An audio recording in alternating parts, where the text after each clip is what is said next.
Go. Jesus Christ. Jesus. Oh my god. What is going on, guys, and welcome to the channel.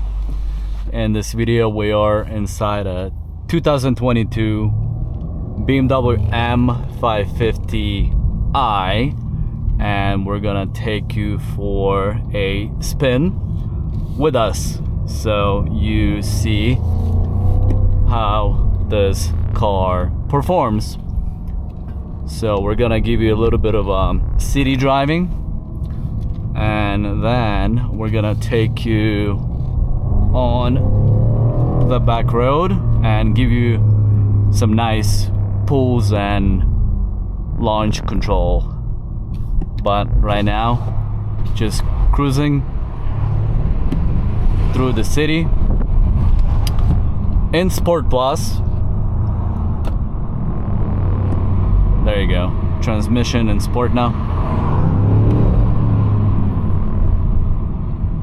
Back the window a little bit so you can hear the exhaust, hopefully. But here we go. I think we're gonna go soon. Brake. Gas. Go.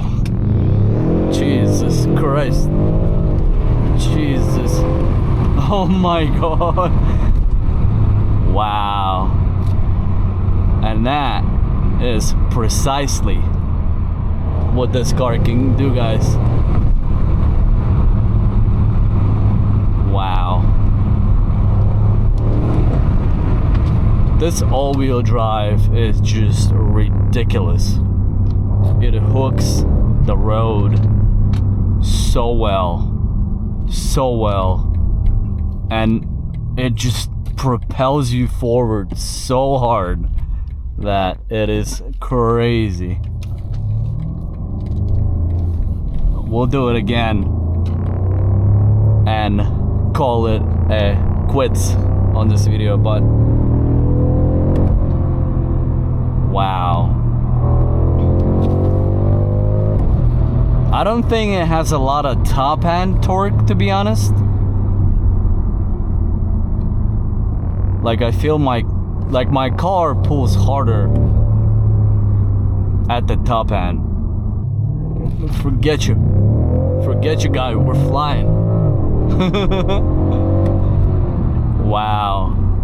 It didn't launch it as hard as the first time. I think we had plenty of fun with that. And guys, this will do for this video. Hope you enjoyed it. If you did, please smash a thumbs up, and of course subscribe to BMW League for more BMW content like this. And as usual, till the next one, peace.